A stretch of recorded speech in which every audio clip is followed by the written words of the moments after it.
Union territory में हमने ये भी देखा कि डिप्टी चीफ मिनिस्टर को पुलिस उन खानदान जो 3 लोग मरे हैं उनके खानदान वालों से मिलने के लिए, उनका गम बांटने के लिए नहीं जाने देती है। और दूसरी तरफ भारतीय जनता पार्टी के नेता, leader of opposition Sunil Sharma को वहां पहुंचने की, वहां जाने की, उन लोगों से मिलने की इजाजत मिल जाती है।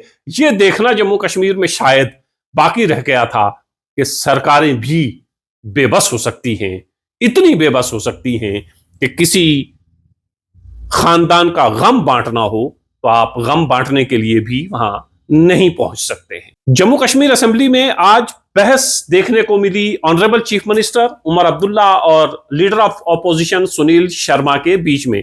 कठुआ की 3 अमवात का जिक्र हो रहा था।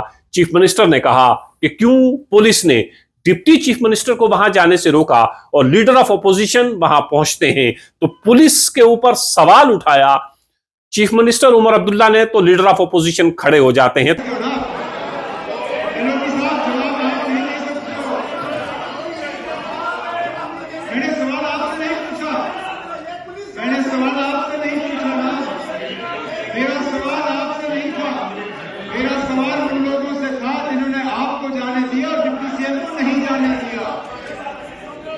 ये जवाब या तो ना खुर्शीद साहब 1 सेकंड ना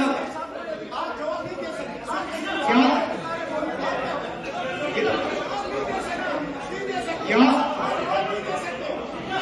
देखिए ना एलओपी साहब, या तो इस नए निजाम में जहां हम पुलिस पे बात नहीं कर सकते, शायद पुलिस के स्पोक्सपर्सन आप बन गए हो हाउस में, तो मैं कह नहीं सकता। तो उमर अब्दुल्ला ने कहा, क्या आप पुलिस के स्पोक्सपर्सन हैं? तो पुलिस का रवैया भी यहां पर इस तरह का देखने को मिला कि जम्मू कश्मीर यूनियन टेरिटरी के डिप्टी चीफ मिनिस्टर को आप वहां जाने की इजाजत नहीं देते हैं। जहां इन 3 लोगों की मौत हुई है, उनके घर वालों से मिलने जाने नहीं देते हैं। और दूसरी तरफ आपने रास्ते खुले रखे हैं leader of opposition Sunil Sharma के लिए।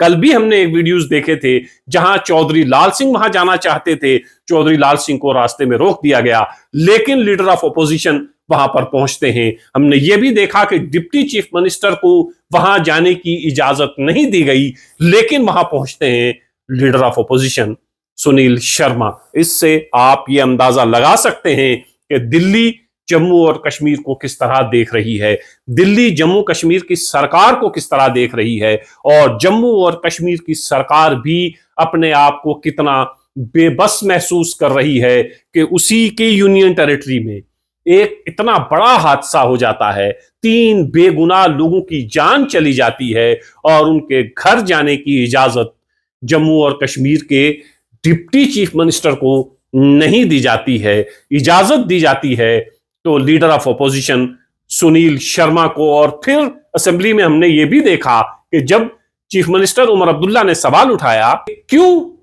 डिप्टी चीफ मिनिस्टर को वहां जाने की इजाजत नहीं दी गई, तो लीडर ऑफ ऑपोजिशन वहां पर खड़े हो जाते हैं। असल में मामला यह है कि सुनील शर्मा, जब से हम असेंबली देख रहे हैं, सुनील शर्मा का जो रवैया है, जो बिहेवियर है, वो इस तरह का नहीं लगता है कि वो बहुत कोई मंजे हुए सियासतदान है। आप वीडियो में भी देखिएगा कि किस तरह ये खड़े होते हैं और पुलिस का पक्ष लेते हैं। हालांकि उमर अब्दुल्ला सवाल पुलिस से कर रहे हैं, लीडर ऑफ ऑपोजिशन से नहीं, तो वहां लीडर ऑफ ऑपोजिशन का खड़ा होना बनता नहीं है। आप वीडियो में साफ देखेंगे कि वहां सीनियर भारतीय जनता पार्टी के नेता और जिन्होंने इस असेंबली में भारतीय जनता पार्टी की तरफ से सबसे बेहतरीन भाषण दिया, वो थे श्यामलाल शर्मा। वो उन्हें बिठाने की कोशिश कर रहे हैं और उन्हें कह रहे हैं कि आप बैठिए, क्योंकि बात चीफ मिनिस्टर पुलिस से कर रहे हैं, पुलिस से ये सवाल पूछ रहे हैं। और जब सवाल पुलिस से पूछा जाए, वहां लीडर ऑफ ऑपोजिशन का खड़ा होना कोई मुनासिब बात नहीं है, क्योंकि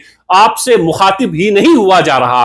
और ये असेंबली है, असेंबली में आपको दुनिया देखती है और इससे एक तासुर भी बनाती है, एक तसव्वुर भी बनता है कि हमारे लीडर किस तरह के हैं। तो लीडर ऑफ ऑपोजिशन पहली बार नहीं, इससे पहले भी इस तरह की चीजें करते हुए दिखाई दिए हैं जो लीडर ऑफ अपोजिशन को जेब नहीं देती हैं। तो जम्मू और कश्मीर की सरकार का आलम देखें आप कि 3 मौत उन्हीं के यूनियन टेरिटरी में, जम्मू कश्मीर में हो जाती हैं। पुलिस डिप्टी चीफ मिनिस्टर को वहां जाने की इजाजत नहीं देती है, लेकिन लीडर ऑफ अपोजिशन वहां जाते हैं और धुआंधार भाषण भी वहां देकर आते हैं। तो जम्मू और कश्मीर की सरकार क्या, अब ये बार बार जो सवाल उठता है, बार बार उमर अब्दुल्ला सिर्फ ये कोशिश कर रहे हैं कि किसी तरीके से जम्मू और कश्मीर को रियासत का दर्जा दिया जाए, रियासत की दर्जे की बहाली की जाए, वो कितना अहम है। और ये आप इससे अंदाजा लगा सकते हैं कि जब डिप्टी चीफ मिनिस्टर किसी हादसे पर नहीं पहुंच पाता, पुलिस उसे नहीं पहुंचने देती और लीडर ऑफ अपोजिशन पहुंच जाता है, तो ऐसे में जम्मू और कश्मीर की ये जो रियासत की स्ट्रगल है, ये रियासत के लिए उमर अब्दुल्ला जो कोशिश कर रहे हैं, वो कितनी अहम हो जाती है, ताकि एक रियासत का चीफ मिनिस्टर, एक रियासत का डिप्टी चीफ मिनिस्टर जब इस तरह के हादसात हों वहां पर पहुंचे और लोगों के गम में शरीक हो। लेकिन यूनियन टेरिटरी में हमने ये भी देखा कि डिप्टी चीफ मिनिस्टर को पुलिस उन खानदान, जो 3 लोग मरे हैं, उनके खानदान वालों से मिलने के लिए, उनका गम बांटने के लिए नहीं जाने देती है। और दूसरी तरफ भारतीय जनता पार्टी के नेता, leader of opposition Sunil Sharma को वहां पहुंचने की, वहां जाने की, उन लोगों से मिलने की इजाजत मिल जाती है। यह देखना जम्मू कश्मीर में शायद बाकी रह गया था कि सरकारें भी बेबस हो सकती हैं, इतनी बेबस हो सकती हैं कि किसी खानदान का गम बांटना हो तो आप गम बांटने के लिए भी वहां नहीं पहुंच सकते हैं।